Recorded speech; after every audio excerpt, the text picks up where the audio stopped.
ਭਾਰਤ ਇੰਦਰ ਸਿੰਘ ਚਾਹਲ ਉਹੀ ਬੰਦਾ ਹੈ ਜਿਹੜਾ ਬਿਆੰਤੇ ਬੁੱਚੜ ਦੇ ਵੇਲੇ KPS ਗਿੱਲ ਦੇ ਵੇਲੇ ਪੰਜਾਬ ਸਰਕਾਰ ਦੇ ਵਿੱਚ ਅਹਿਮ ਅਹੁਦੇ ਤੇ ਵੀ ਸੀ ਤੇ ਉੱਥੇ ਮੀਡੀਆ ਦੇ ਰਾਹੀਂ ਸਿੱਖ ਸੰਘਰਸ਼ ਨੂੰ ਭੰਡਣ ਲਈ ਸਿੱਖ ਕੌਮ ਦੇ ਮਨੁੱਖੀ ਹੱਕਾਂ ਦਾ ਜਿਹੜਾ ਘਾਣ ਹੋਇਆ ਉਹਨੂੰ ਜਾਇਜ਼ ਦਰਸਾਉਣ ਲਈ ਇਹਨੇ ਕੋਈ ਕਸਰ ਨਹੀਂ ਛੱਡੀ।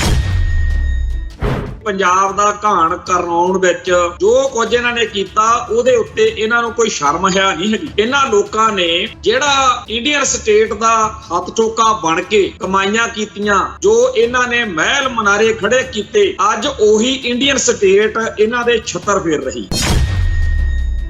ਭਾਰਤ ਇੰਦਰ ਚਾਹਲ ਨਾਲ ਜੋ ਅੱਜ ਵਾਪਰ ਰਹੀ ਆ ਕਿ ਲਿਆਓ ਜੀ ਇੰਨੀ ਜਾਇਦਾਦ ਤੁਹਾਡੇ ਕੋਲ ਕਿਵੇਂ ਬਣ ਗਈ, ਤੁਹਾਡੀ ਇੰਨੀ ਆਮਦਨ ਆ ਤੇ ਤੁਹਾਡੇ ਕੋਲ ਇੰਨੇ ਪੈਸੇ ਕਿੱਥੋਂ ਆ ਗਏ, ਇਹ ਗੱਲ ਬੜੀ ਚੰਗੀ ਲੱਗਦੀ ਆ। ਕਿਉਂਕਿ ਜਦੋਂ ਜਿਨ੍ਹਾਂ ਨੇ ਪਿੰਡੇ ਤੇ ਹੰਡਾਇਆ ਹੋਵੇ, ਜਿਨ੍ਹਾਂ ਨੇ ਰੂਹ ਤੇ ਹੰਡਾਇਆ ਹੋਵੇ, ਜਦੋਂ ਉਹ ਦੇਖਦੇ ਆ ਇਹਨਾਂ ਗੱਲਾਂ ਨੂੰ ਤਾਂ ਫਿਰ ਮਨ ਨੂੰ ਤਸੱਲੀ ਹੁੰਦੀ ਆ ਕਿ ਪਾਪੀਆਂ ਨੇ ਪਾਪ ਕਮਾਉਣ ਮੌਕੇ ਤਾਂ ਸੋਚਿਆ ਹੋਣਾ ਵੀ ਅਸੀਂ ਤਾਂ ਹੁਣ ਰੱਬ ਬਣ ਗਏ, ਪਰ ਵਕਤ ਜਿਹੜਾ ਹੈ ਉਹ ਜਦੋਂ ਘੇਰਦਾ ਫਿਰ ਏਦਾਂ ਘੇਰ। 1947 ਤੋਂ ਬਾਅਦ ਜਿਹੜੇ ਨਵੇਂ ਹਾਕਮਾਂ ਨਾਲ ਸਿੱਖਾਂ ਦਾ ਵਾਹ ਪਿਆ, ਇਹਨਾਂ ਨੇ ਇੱਕ ਨਵੀਂ ਬਿਮਾਰੀ ਪੰਥ 'ਚ ਪੈਦਾ ਕਰਤੀ ਕਿ ਜੀ ਤੁਸੀਂ ਸਿੱਖੀ ਦਾ ਜਾਂ ਪੰਥ ਦਾ ਪੱਖ ਛੱਡੋ, ਪੰਜਾਬ ਦਾ ਪੱਖ ਛੱਡੋ, ਤੁਸੀਂ ਬਸ ਭਾਰਤ ਮਾਤਾ ਕੀ ਜੈ ਕਹਿਣੀ ਹੈ।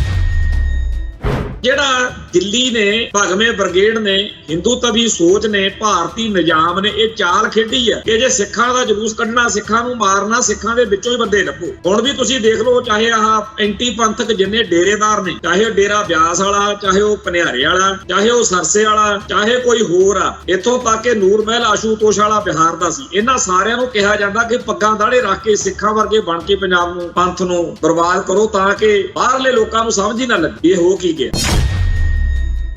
ਆ ਜਿਹੜੇ ਭਾਰਤ ਇੰਦਰ ਚਾਹਲ ਵਰਗੇ, DGP ਵਿਰਕ ਵਰਗੇ ਜਾਂ ਹੋਰ ਬਹੁਤ ਸਾਰੇ ਲੋਕ ਨੇ, ਇਹਨਾਂ ਦੇ ਬਾਰੇ ਇੱਕ ਗੱਲ ਕਮਾਲ ਦੀ ਆ ਕਿ ਜੇਕਰ ਪੰਜਾਬ ਦੇ ਵਿੱਚ ਸਿੱਖਾਂ ਦੇ ਉੱਤੇ ਹੋਏ ਅਤਿਆਚਾਰ ਦੀ ਗੱਲ ਇਹਨਾਂ ਨੂੰ ਪੁੱਛੀ ਜਾਵੇ ਤਾਂ ਇਹ ਸਮਝਦੇ ਨੇ ਕਿ ਅਸੀਂ ਬੜੀ ਵੱਡੀ ਸੇਵਾ ਕੀਤੀ ਹੈ ਜੀ। ਇਹੋ ਜਿਹੇ ਜ਼ਾਲਮ ਤੇ ਬੁੱਚੜ ਪੁਲਸੀਏ ਤੁਹਾਨੂੰ ਮਿਲ ਜਾਣਗੇ ਜਿਹੜੇ ਬੜਾ ਹੁੱਬ ਕੇ ਕਹਿਣਗੇ ਕਿ ਜੀ ਗੁਰੂ ਸਾਹਿਬ ਨੇ ਫਿਰ ਕਿਰਪਾ ਕੀਤੀ, ਬੜਾ ਜੀ ਅਸੀਂ ਅੱਤਵਾਦ ਵਿੱਚ ਲੜੇ ਆ ਜੀ, ਮੂਹਰੇ ਹੋ ਕੇ ਅਸੀਂ ਅੱਤਵਾਦ ਦਾ ਸਫਾਇਆ ਕੀਤਾ। ਨਾ ਇਹਨਾਂ ਨੂੰ ਅਕਲ ਆਈ ਆ ਤੇ ਨਾ ਕਦੇ ਆਉਣੀ ਆ। ਜਿਹੜੇ ਲੋਕ ਇਸ ਵੇਲੇ ਭਾਰਤੀ ਹਕੂਮਤ ਦੇ ਹੱਥ ਚੋਕੇ ਬਣ ਕੇ ਵਾਰਦਾਤਾਂ ਕਰ ਰਹੇ ਨੇ ਜਾਂ ਹੋਰ ਸਰਗਰਮੀਆਂ ਕਰ ਰਹੇ ਨੇ, ਉਹ ਮਤ ਸੋਚਣ ਕਿ ਉਹਨਾਂ ਨਾਲ ਕੋਈ ਵਿਸ਼ੇਸ਼ ਵਿਹਾਰ ਹੋਊਗਾ। ਜਿਵੇਂ ਪਹਿਲਾਂ ਵਾਲਿਆਂ ਦਾ ਜਿਹੜਾ ਕੱਦੂ ਹੋ ਰਿਹਾ ਨਾ, ਉਵੇਂ ਭਾਈ ਤੁਹਾਡਾ ਹਾਲ ਹੋਣਾ। TV 84 ਉੱਤੇ ਪ੍ਰੋਗਰਾਮ ਖਬਰ ਦੀ ਖਬਰ ਦੇਖ ਰਿਹਾ ਹੈ ਸਾਰੇ ਦਰਸ਼ਕਾਂ ਨੂੰ ਮੈਂ ਸਰਬਜੀਤ ਸਿੰਘ ਘੁਮਾਣ ਫਤਿਹ ਅਰਜ਼ ਕਰਦਾ ਜੀ। ਵਾਹਿਗੁਰੂ ਜੀ ਕਾ ਖਾਲਸਾ, ਵਾਹਿਗੁਰੂ ਜੀ ਕੀ ਫਤਿਹ। ਇੱਥੇ ਅਖਬਾਰਾਂ ਦੇ ਵਿੱਚ ਅੱਜ ਫਰੰਟ ਪੇਜ ਤੇ ਖਬਰ ਛਪੀ ਆ ਤੇ ਪੰਜਾਬ ਸਰਕਾਰ ਦਾ ਇੱਕ ਮੁਲਾਜ਼ਮ ਹੈ, ਸਾਬਕਾ ਮੀਡੀਆ ਸਲਾਹਕਾਰ ਭਾਰਤ ਇੰਦਰ ਸਿੰਘ ਚਾਹਲ। ਭਾਰਤ ਇੰਦਰ ਸਿੰਘ ਚਾਹਲ ਜਿਹੜਾ ਹੈ ਉਹਦੇ ਉੱਤੇ ਆਮਦਨ ਨਾਲੋਂ ਵੱਧ ਜਾਇਦਾਦ ਬਣਾਉਣ ਦਾ ਮਾਮਲਾ ਜਿਹੜਾ ਹੈ ਉਹ ਚੱਲ ਰਿਹਾ। ਹਾਈ ਕੋਰਟ ਗਿਆ ਸੀਗਾ, ਹਾਈ ਕੋਰਟ ਨੇ ਕਿਹਾ ਕਿ ਗ੍ਰਿਫਤਾਰੀ ਜ਼ਰੂਰੀ ਹੈ। ਹੁਣ ਇਹ ਖਬਰਾਂ ਵਰਗੀ ਖਬਰ ਆ, ਪਰ ਆਪਾਂ ਇਸ ਖਬਰ ਦੀ ਖਬਰ ਇਸ ਕਰਕੇ ਲੈਣ ਲੱਗੇ ਆ ਕਿ ਭਾਰਤ ਇੰਦਰ ਸਿੰਘ ਚਾਹਲ ਉਹੀ ਬੰਦਾ ਹੈ ਜਿਹੜਾ ਬਿਆੰਤੇ ਬੁੱਚੜ ਦੇ ਵੇਲੇ, KPS ਗਿੱਲ ਦੇ ਵੇਲੇ ਪੰਜਾਬ ਸਰਕਾਰ ਦੇ ਵਿੱਚ ਅਹਿਮ ਅਹੁਦੇ ਤੇ ਵੀ ਸੀ ਤੇ ਉੱਥੇ ਮੀਡੀਆ ਦੇ ਰਾਹੀਂ ਸਿੱਖ ਸੰਘਰਸ਼ ਨੂੰ ਭੰਡਣ ਲਈ, ਸਿੱਖ ਕੌਮ ਦੇ ਮਨੁੱਖੀ ਹੱਕਾਂ ਦਾ ਜਿਹੜਾ ਘਾਣ ਹੋਇਆ ਉਹਨੂੰ ਜਾਇਜ਼ ਦਰਸਾਉਣ ਲਈ ਇਹਨੇ ਕੋਈ ਕਸਰ ਨਹੀਂ ਛੱਡੀ। ਇਹ ਉਹ ਬੰਦਾ ਜਿਹੜਾ ਦਿੱਲੀ ਤੋਂ ਮਾਇਆ ਦੇ ਗੱਫੇ ਆਉਂਦੇ ਰਹੇ ਆ ਕਿ ਮੀਡੀਆ ਦੇ ਵਿੱਚ ਇੱਕ ਇਹੋ ਜਿਹਾ ਨੈਰੇਟਿਵ ਸਿਰਜਿਆ ਜਾਵੇ ਜਿਹਦੇ ਨਾਲ ਸਿੱਖ ਕੌਮ ਆਪਦੀ ਆਜ਼ਾਦੀ ਲਈ ਲੜ ਰਹੇ, ਆਪਦੇ ਹੱਕਾਂ ਲਈ ਲੜ ਰਹੇ ਸਿੱਖਾਂ ਦੇ ਖਿਲਾਫ ਹੋ ਜਾਵੇ। ਇਸ ਬੰਦੇ ਨੇ ਜੋ ਪਾਪ ਕੀਤਾ ਉਹਦੀ ਗੱਲ ਸਮਝਣ ਸਮਝਾਉਣ ਲਈ ਕਿਸੇ ਬਹੁਤੇ ਵੱਡੇ ਅਲਜਬਰੇ ਦੀ ਲੋੜ ਨਹੀਂ। ਇਹ ਸਿੱਧੀ ਜੀ ਗੱਲ ਆ ਵੀ ਸਿੱਖੀ ਦਾ ਤੇ ਸਿੱਖਾਂ ਦਾ ਘਾਣ ਕਰਨ ਦਾ ਜਿਹੜਾ ਏਜੰਡਾ ਇੰਡੀਅਨ ਸਟੇਟ ਨੇ ਲਾਗੂ ਕੀਤਾ ਹੋਇਆ ਹੈ, ਉਹਦੇ ਵਿੱਚ ਇਹ ਬੰਦਾ ਇੱਕ ਬਹੁਤ ਵੱਡੇ ਸਟੁੱਡ ਹੱਥ ਠੋਕੇ ਵਜੋਂ ਇੰਡੀਅਨ ਸਟੇਟ ਦੇ ਵੱਲੋਂ ਵਰਤਿਆ ਗਿਆ। ਇੱਕ ਪਾਸੇ ਇਹ ਲੋਕ ਨੇ ਭਾਰਤ ਇੰਦਰ ਚਾਹਲ ਵਰਗੇ ਜਿਨ੍ਹਾਂ ਨੇ ਇੰਡੀਅਨ ਸਟੇਟ ਦੇ ਆਖੇ ਲੱਗ ਕੇ सिक्खी दियां जड़ां वड्ढण वाले प्रोजेक्ट का हिस्सा बन के नज़ारे लै जायदादां बनाईयां ते पंजाब दा घाण करवाउण विच जो कुछ इन्हां ने कीता उहदे उत्ते इन्हां नूं कोई शर्म है नहीं हैगी। इन्हां लोकां ने जिहड़ा इंडियन स्टेट दा हथ ठोका बन के कमाईयां कीतियां, जो इन्हां ने महल मनारे खड़े कीते, अज ओही इंडियन स्टेट इन्हां दे छत्तर फेर रही। बहुत चंगी गल है कि जेड़े जेड़े इहो जिहे अफसर इंडियन स्टेट दे आखे लग के सिक्खी दा पंजाब दा घाण करदे कराउंदे रहे है, उन्हां सारियां दे ही इंडियन स्टेट दे सिस्टम दे राही होई फिर छतरौल हुई है। चेते करो किवें एक वेला आया सी जदों DGP बिरक नाल कुत्ते खानी हुई सी। इसे सिस्टम नूं पिंकी कैट गालां कढ़दा मर गया। इसे सिस्टम नूं ओ चंडीगढ़ वाला एक जिहड़ा मुखबर सी वो भंडदा फिरदा हुंदा सी कि जी हवारे हुणां नूं बेअंते बुचड़ वाले केस वाले ਸਿੰਘਾਂ नूं मैं मुखबरी करके फसाया, मैं उस कार बारे दस्या ते मैनूं इनाम नहीं दिता। इवें ही वो बुचड़ पुलसीए जिन्हां ने बेकिरकी ते बेरहमी नाल 1978 तो सिखां दा कतलेआम कीता, जिन्ने क सिखां ने सोधे लाते बाकियां दे खिलाफ अदालती लड़ाई लड़ी। बादल हुणी तां उन्हां दी हमायत विच खड़ गए, सारा खर्च पानी पूरी हमायत उन्हां पुलिसियां दी करदे रहे। पर सिख परिवारां ने ये लड़ाई लड़ी ते उसे सिस्टम दे राही उन्हां पुलिसियां नूं सजावां कराईयां। बहुतियां दे अहुदे खोह लै गए, बहुतियां दे अहुदे जिहड़े सी वो छोटे कर दिते गए। जिहड़े मुंडे मार के साडे भरा मार के DSP बने फिरदे सी वो थाणेदार बनाते, जिहड़े वड्डे थाणेदार सी वो छोटे थाणेदार बनाते। बहुत इन्हां नाल उसे सिस्टम ने कुत्ते खानी कीती, जिहड़े सिस्टम दे आखे लग के इन्हां ने कौम नाल धरोह कमाया सी। ये गल सारियां दे सामने वापरी आ कि जिहड़े जिहड़े लोकां ने बीते दौर विच पंथ ते पंजाब दे खिलाफ भुगत के दिल्ली दरबार दे कोलों नोट कमाउण दे लई अपनी कौम नाल धरोह कीता, उन्हां सारियां नूं बाद विच उसे सिस्टम ने रगड़ा भी फेरिया। सो जिवें वरत के नैपकिन पेपर सुट दईदा उवें इन्हां नाल होई। भारतेंद्र चाहल नाल जो अज वापर रही है कि लियाओ जी इन्नी जायदाद तुहाडे कोल किवें बन गई, तुहाडी इन्नी आमदन आ ते तुहाडे कोल इन्ने पैसे कित्थों आ गए। ये गल बड़ी चंगी लगदी आ, क्योंकि जदों जिन्हां ने पिंडे ते हंडाया होवे, जिन्हां ने रूह ते हंडाया होवे, जदों वो देखदे आ इन्हां गल्लां नूं तां फिर मन नूं तसल्ली हुंदी आ कि पापियां ने पाप कमाउण मौके तां सोचिया होना भी असीं तां हुण रब बन गए। पर वक्त जिहड़ा है वो जदों घेरदा फिर ऐदां घेरदा। एक पासे साडी कौम दे विच सरदार कपूर सिंह वर्गे, चेते करो जदों 1947 तो फौरन बाद 15 अगस्त 1947 नूं ਇਹ ਜਿਹੜਾ ਬਟਵਾਰਾ ਹੋਇਆ ਜਾਂ ਮੁਲਕ ਦਾ ਉਜਾੜਾ ਪਿਆ ਤੇ 15 ਅਗਸਤ 1947 ਤੋਂ ਫੌਰਨ ਬਾਅਦ ਸਭ ਤੋਂ ਵੱਧ ਜ਼ਰੂਰੀ ਕੰਮ ਇਹਨਾਂ ਨੂੰ ਕੀ ਲੱਗਿਆ?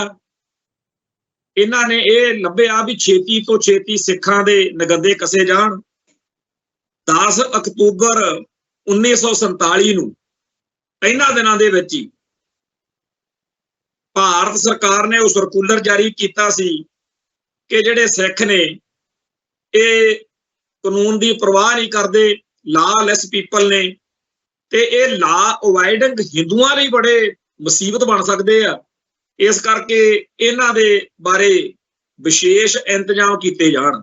ਸਿੱਧੀ ਪੰਜਾਬੀ 'ਚ ਗੱਲ ਇਹ ਸੀ ਵੀ ਸਿੱਖਾਂ ਦੇ ਇਹੋ ਜਿਹਾ ਛਤਰ ਫਿਰੋ, ਇਹਨਾਂ ਨੂੰ ਅਕਲ ਆ ਜੇ ਬਈ ਹਾਕਮ ਕੌਣ ਆ ਤੇ ਗੁਲਾਮ ਕੌਣ ਆ। ਸੋ ਇਸ ਮੁਲਕ ਦੇ ਵਿੱਚ ਸਭ ਤੋਂ ਪਹਿਲਾ ਤੋਹਫਾ ਸਿੱਖਾਂ ਨੂੰ ਇਹ ਮਿਲਿਆ ਸੀਗਾ ਤੇ ਸਿੱਖਾਂ ਦੇ ਵਿੱਚੋਂ ਸਰਦਾਰ ਕਪੂਰ ਸਿੰਘ ਵਰਗਾ ਇੱਕ ਇਹੋ ਜਿਹਾ ਅਫਸਰ ਸੀ, ਆ ਜਿਹੜੇ ਭਰਤਿੰਦਰ ਚਾਹਲ ਵਰਗੇ, ਜਿਹੜੇ ਡੀਜੀਪੀ ਬਿਰਕ ਵਰਗੇ, ਕੇਪੀਐਸ ਗਿੱਲ ਵਰਗੇ ਜਾਂ ਹੋਰ ਅਫਸਰ ਨੇ, ਉਹਨਾਂ ਦੀ ਵੀ ਇੱਕ ਕਤਾਰ ਹੈ।